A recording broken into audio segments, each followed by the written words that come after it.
So guys, as promised, we are now in the very famous pawn shop. I know I said it wrong.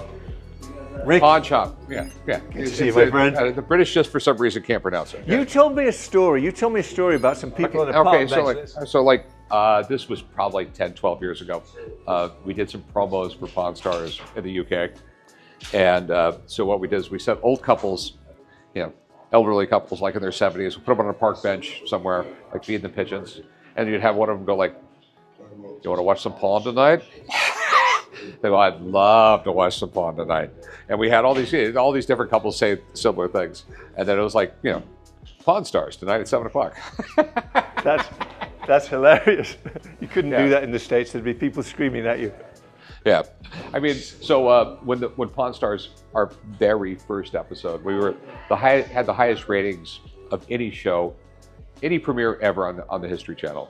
And to this day, I believe they were just going through their cable guide, not looking real close, and thought it said something besides Pawn Stars.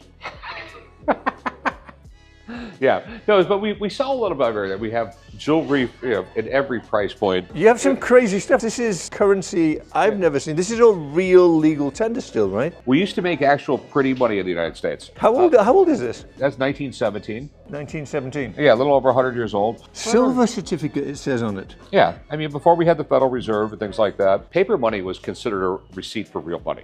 As in, I promised to pay the bearer. Pay the bearer on demand. Right. $5 silver. Or so much gold. But like silver certificate. That's the way paper money used to be. It was a receipt for real money. Now, the Confederate money, you'll notice, it just says $10 or whatever on it. This wasn't backed by anything. So at the beginning of the Civil War, a bar of soap would cost you 5 cents in Confederate money. Towards the end of the war, they had printed so much money that a bar of soap was $500. Did you hear that? From 5 cents to $500. Well, it's just like the Weimar Republic. I mean, we've seen print. We've seen hyperinflation so many times. Right. You can go online and see the picture. There's a great picture, like 1922 Germany, of them taking some guy had a whole wheelbarrow full of German marks and throwing them into the furnace because it was cheaper to heat his house with the paper money than the coal it would buy. Can you believe that? That's what happens when the printing press just when the governments print too much money, right? Yeah. What are these strange shaped coins? That is a Spanish milled dollar. Why does it look like that? It's been happening to coins ever since we came up with coins made out of silver and gold. Say you get a whole bag full of Spanish milled dollars. Okay, they're made out of silver. So if you take every one of those things and just shave a little bit of silver off of it, and that silver starts falling in that drawer there, and you do it to a few thousand coins, next thing you know, you might have 10 or 20 bucks worth of silver. And then somebody else does the same thing. And then they do it again and again and again. Next thing you know, you have, because that coin used to be round. And they think no one's going to notice? It was the way the world worked back then. That's funny. So would that be worth less in that? Yes. Yeah, so like, we're talking a couple hundred years ago. If you went to go pay somebody, and there's a lot of clip coins, they would demand more money because these coins were worth less. Can you imagine the nightmare of going into a store and buying something? And you pull out all your like I said, Spanish dollars, and then you have to negotiate on what your coins are worth. You got to negotiate a price and then negotiate it's less silver. Yes, Sir Isaac Newton is actually the one who came up with the reeded edge on a coin. Little slots on the side of a coin. Really? British Isaac Newton. Yeah, because Sir Isaac Newton was the director of the Met in England. I didn't know that. Yes, he was for years and years. He was. Did you know that? He wanted to put the reeded edge on the side, and if any of those reeds were missing, it was no longer a coin; it was just bullion. But the Coin Strikers Guild, would have no part of it, and it took over 100 years to get that in practice. If any of those reeds were missing, it was no longer a coin. Why is it called striking a coin? Because so nowadays there's a big giant press that makes them and everything like that. So you probably should say pressing, but the reason it's called striking, ever since you're talking back to the Greeks, 400 BC, they would have one die, they would have one side of the coin on it, and then they would have a hammer with another die on it. And the hammer was 4 feet long. These guys were perfect. These guys had all the skill in the world, and they would literally strike the coin. And that's how the coin was made, yes. Because it took like a 2-pound hammer that's 4 feet long. Can you imagine how hard it'd be to hit your target? But There are a lot of missing fingers and things. But apparently these guys were able to do 20 coins a minute. 20 coins. Oh yeah, one guy putting the coin there, the guy swinging the hammer and hitting it every time. So all ancient, I wouldn't want to be the guy putting the coin there. Yeah. Right? So all coins you see that were made, before 1800, almost all of them are a little offset. Are they? Yeah, because they were they're literally struck with a hammer. Interesting. Yeah. Interesting. I mean, that's a gold stater from Macedonia. Alexander the Great is on the front of it. That's 300 and something BC. Yeah. 2,500 years old. Yeah, so this particular coin was made from 336 to 323 BC. And that was hit with the hammer. Yes. And that little guy is $7,750. Yes. I would imagine there's very few of these in existence, right? To a degree, they're pretty rare. Yeah. 198 AD. So they're a little over 1,800 years old. From the Roman Empire. Roman Empire. And that's silver. Very low silver content. Your knowledge and all of this stuff is incredible. I mean, absolutely incredible. You have everything here. I noticed. Yeah, British sovereigns. Oh, British sovereigns. I haven't seen one of those in a long, long time. Isn't that what you used to buy your school lunches with? Yeah. Another thing when you These come are to a half place, sovereigns, okay? right? Yeah. A British sovereign was a pound. Was it really? Yeah. So now it'll be worth $2,000. So if you got all your money in pounds and got paid with these, you'd be doing okay if you kept it, right? Yeah, yeah. Like I said, we have a little bit of everything. It's just,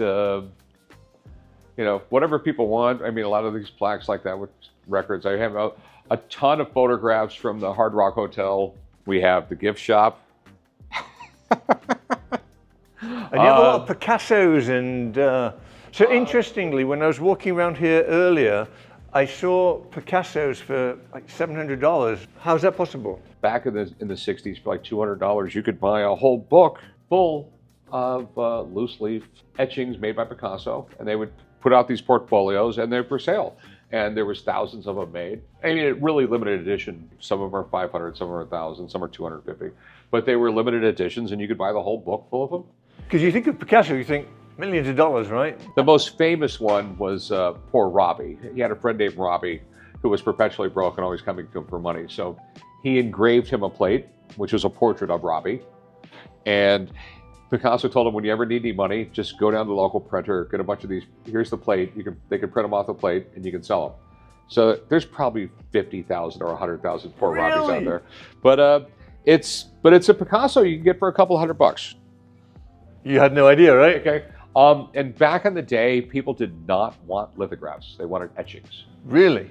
Okay, because a lithograph, an artist will do a painting or something like that. Then you would take it to a lithographer, and the lithographer would copy it, back then on limestone plates, and in a color separation process and print them out. As opposed to an etching where the artist actually engraves an etching or an engraving where they would either etch or engrave the plate by their own hand and then print it off that. So people felt, this was actually done by his hand as opposed to a lithograph, which is a copy. This guy knows more than ChatGPT. Okay. Or Google. So like the etchings, these are etchings, and the way these are done, take a sheet of copper and there'd be a thin layer of wax over it. And he would take a stylus that was just a pointed tip and he would draw into the wax. Okay, so now the copper is exposed wherever he drew. Then they would pour sulfuric acid over it, and that would etch the copper where there was no wax. So then you remove all the wax, and then you can ink the copper plate and press that into the paper, and that's where you get your printing. This is one of the oldest ways we mechanical printing, and so people felt back in the day anyway would prefer an etching over a lithograph because the etching is actually done by the artist's hand. Interesting. Crazy. Very educational. Yeah. I'm learning a lot. What's a lino cut? That's where they would take a sheet of linoleum. He would cut into that. It's like a plastic, right? Linoleum was like the first artificial flooring. It was made from linseed. As in the oil that they use on wood? They would process it and make an early form of plastic. So linseed oil, that's how you strengthen cricket bats. Did you know that? Oh, yeah. But Picasso... What did people see in these? These are really weird. That's like... So my whole life, people see a Picasso and they go like, I could do that. but he did it first. Yeah. Yeah. No, I mean, like, you know, I mean, it's sort of like the amazing thing with Picasso, okay? You don't need to see the plate. I mean, you look at this right here, you immediately know that's Picasso. Correct. Okay, or the style of Picasso. Yes. Okay? It's the same thing with Miro. You look at a Miro, like, I don't need to see the plate. That's the style of Miro. You think, okay. But to your point, I could do that. Yeah, but he's the first one who did. Right. Mine would be worthless. Yeah. So how does Warhol get the Campbell's black bean soup and sell it for the amount of money? Because it was cool. So he would have licensed that, right, from Campbell's? He had to have some kind of a deal, right? There's some weird rules about that. Okay, if you're an artist and you're doing your creative mind and things, I think it's, a lot of times you can get around it. I don't know the exact rules, but I know you can get around it. You don't have to license it on certain things. I know, especially with parodies. Interesting. Yeah. No, but, who's this guy? This must be expensive. One really, actually priceless. Then we have Salvador Dali's. Like I said, we have a little bit of everything. Got fossils. So people come in the store and they bring a fossil? Those I pick. I got suppliers and stuff like, but the kids love them. Let's have a wonder. The back is 10 times bigger than the front, and it's incredible. One of the very first maps that ever said Las Vegas on it. Really? Yeah. Where's Vegas? Right there. Look at that. So 1871. How did they even know back then the topography and the shape? How did they figure it out? They had some pretty amazing surveying tools. Yeah. Incredible, right? Yeah, they were very accurate. Well, think about world maps from, that they would navigate How did they know? For a long time in this country, like surveying and stuff was a really prestigious. We were really into it because George Washington was a surveyor. Didn't know that either. Okay, and that's why George Washington was the richest man in the United States. I didn't know that either. Did you know that? When George Washington passed away, he was the richest man in the United States. So he made all his money through surveying? No. Why, he was a surveyor. He knew which land was worth money and which land wasn't. Ah. So he would buy up large pieces of land and sell off portions of them, subdivide them, things like that. And yeah, he knew the value of land. Isn't that like Pelosi's husband? He knows the values of stocks and before it happens. Yeah, I know, yeah. Well, no, that's not because he's a surveyor. He's got a crystal ball. He's magic. Yeah. That's Elizabeth Taylor on the set of, I'm trying to think of the movie. The movie was James Dean. That's a great photograph. Great story. So there was a photographer in Hollywood, friends with all the Hollywood elite, and he had an agreement with him. I just want to take photographs. I'll keep them in my private collection. I'll never sell them. So, and he didn't have any children. So when he passed away, his nephew got them all and released them in only 100 prints of all of each. The most expensive one, I think, is a topless picture of Marilyn Monroe that was never, How much is that worth? Probably 20 or 30 grand. Wow. Yeah. Here's Jane Mansfield. Every time you're on the freeway, you see a Mansfield bar. The way she passed away, she was in a little sports car and she rear-ended a semi-truck and they didn't have the bumpers that came down and she got decapitated. Yes. So after that happened, there was, some federal regulations came along, and that bumper bar that comes back down on a semi-truck is called a Mansfield bar. I don't know if in the UK you had Where the Wild Things Are. The Wild Things? You remember Where the Wild Things Are, the book? It was published in 1960. It was the most popular book for probably 20 years for little kids. He was probably too old for it then. Yeah. Do you recognize that? Yeah. You recognize that? Yes. Yes. Those are original Standex. Do you remember the trolls, I think they were called? These are creatures that were where the wild things were. Incredible. And this is $75,000. Yeah. You can get a little one for a little less. They're fun. So this room is very special. 5 years ago, I was spending $300,000 a year on framing. Really? Yeah. Yeah, I can imagine. Yeah. Framing is not cheap. So I opened up my own frame shop. What a great idea. Hi there. Yeah. And Chris is the brains behind the operation. I'm just referred to as the pretty face. Yeah. That's a great way of doing it. CNC mat cutters, everything like that. Everything in here we frame. That's all framing material. Makes a lot of sense. Well, you know where to come next time you need something framed. 100%. There's a bunch of stuff in here that was on the show. Jackie Kennedy's maternity dress. Really? Yeah. God, I got so much weird stuff laying around here. A lot of weird stuff. Look at that for weird stuff. That's off a ship, isn't it? Ship's compass. Ship's compass. How old is this? Probably, from the looks of it, I'd say 1900-ish. We got so much weird stuff laying around here. What is that thing above your head here? It looks like a bread basket. Sure. Exactly. A bread basket, yeah. Is that what it is? Yeah. It isn't. Yeah. I mean, I got so much weird stuff. I mean, like some giant trunk here. I don't even know what it is. That's nice. Look at these, like half coffins or something. Yeah. I love the... That's beautiful. Probably a couple $1,000s. It's beautiful. Yeah. Like a flight suit. It's a very interesting flight suit, isn't it? Yeah. It's like a BDSM flight suit. Wild. I mean, truly wild. Papua New Guinea ceremonial wear. So when somebody comes in with this stuff, how do you know how to offer them something? How much? If I don't know, I know somebody who does know. This is an actual NASA rocket engine. A what? A NASA rocket engine. Okay, so it was. Set that. A NASA rocket engine. Oh, no way. So it was on the lunar landing research vehicle or training vehicle. When they were landing on the moon, they had to practice because they just couldn't go up there and just land. They had to practice with something, right? Right. But they couldn't practice on the moon. So they had to practice Clearly, here. right? So they made this, okay? So it had 16 of these rockets on it, identical to the lunar landers rocket engines. Heavy. Okay? And they had a jet engine in the center that simulated 5.6, that was going off, that simulated 5.6 gravity. That is insane. So, so these would like explode out thrust. So those were the exact same thrusters that were on the lunar lander, and Neil Armstrong piloted the vehicle with this rocket.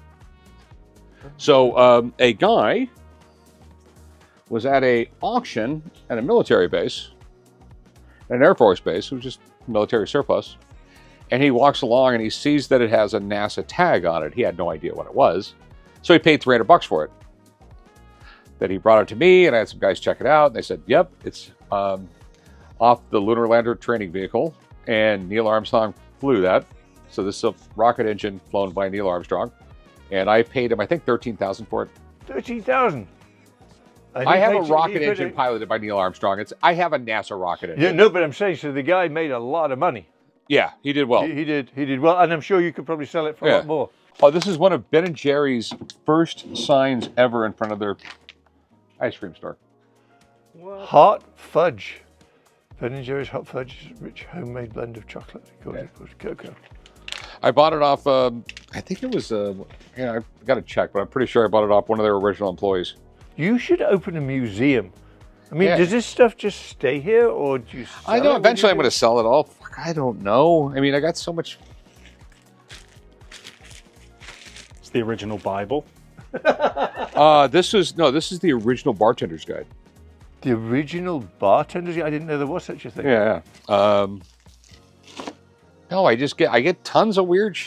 You know what I mean? It's just like. Certainly some weird stuff. This is just crazy.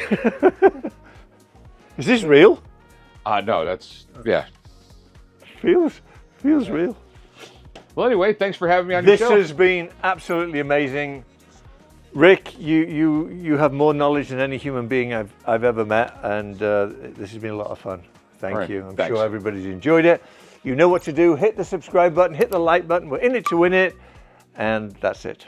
Come here. You've got to come here and check this out. It's unbelievable. Bye.